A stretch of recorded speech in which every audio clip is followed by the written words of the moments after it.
Masa Arkaikum, Paleozoikum, Mesozoikum, Neozoikum. Pertama, Meganthropus. Meganthropus memiliki ciri-ciri yaitu kunyah, gigi dan rahang besar dan kuat, badan tegap dengan tonjolan tajam di belakang kepala, tulang pipi tebal dengan tonjolan kening yang mencolok, tidak berdagu. Yang kedua, Pithecanthropus. Pithecanthropus dibagi menjadi 3. Yang pertama, Pithecanthropus mojocertensis. Ciri-cirinya adalah berbadan tegap, tingginya 165 sampai 180 cm. Memiliki alat pengunyah yang kuat, tulang kening tebal menonjol dan melebar sampai ke pelipis. Isi tengkorak antara 750 sampai 1300 cc. Belum memiliki tulang dagu. Yang kedua, Pithecanthropus erectus. Ciri-cirinya adalah mempunyai bentuk tubuh yang tegap, tingginya sekitar 160 sampai 180 cm. Memiliki bentuk lebih menonjol di belakang kepala.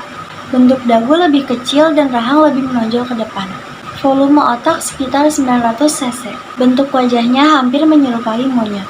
Memakan tumbuh-tumbuhan dan bergantung pada alam. Yang ketiga, Pithecanthropus soloensis. Ciri-cirinya adalah tingginya sekitar 165 sampai 180 cm. Tulang kening menonjol dan tebal. Hidung lebar, rahang bawah kuat. Tulang pipi kuat dan menonjol. Pemakan tumbuhan dan kerap berburu hewan untuk santapan. Lalu yang ketiga ada Homo.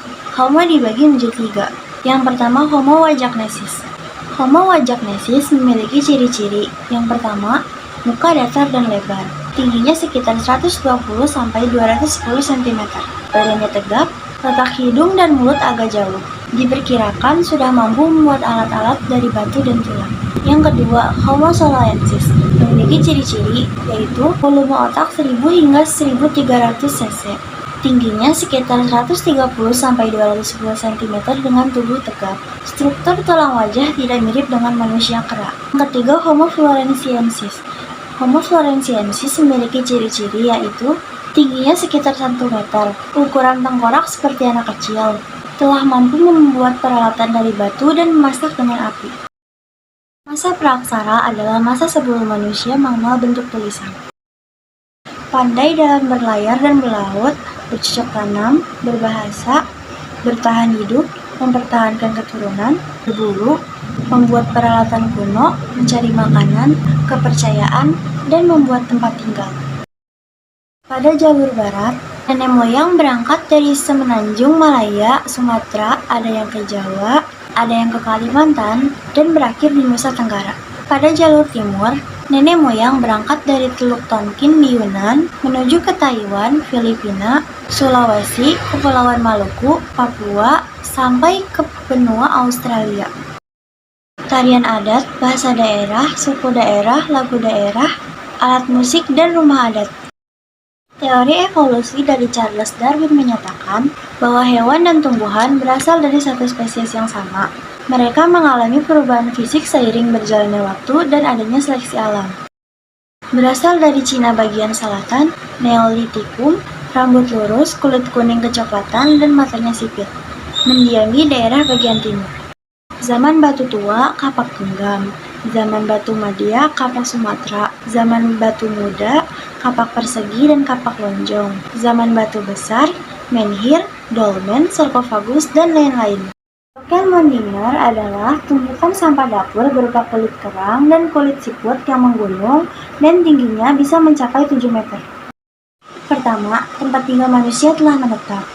Kedua, perubahan dari food gathering ke food producing. Ketiga, masyarakatnya telah mengenal bercocok tanam dan beternak.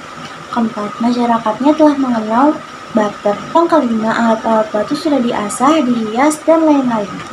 Yang pertama, animisme. Animisme adalah kepercayaan bahwa setiap orang yang meninggal akan menjadi roh dan berpengaruh pada kehidupan di dunia.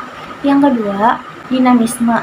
Dinamisme adalah kepercayaan bahwa segala sesuatu memiliki kekuatan yang dapat mempengaruhi keberhasilan dan kegagalan usaha manusia.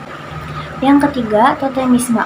Totemisme adalah kepercayaan bahwa hewan tertentu dianggap suci dan memiliki kekuatan supranatural. Yang pertama, hidup secara nomaden. Yang kedua, tinggal di gua karang di sekitar pantai. Yang ketiga, alat-alat masih sangat sederhana. Yang keempat, hidup dengan cara menggantungkan diri pada alam, dan lain-lain. Zaman tembaga, perunggu, dan besi. Suatu ilmu yang disusun atas penyelidikan beberapa peristiwa dan dapat dibuktikan dengan kenyataan.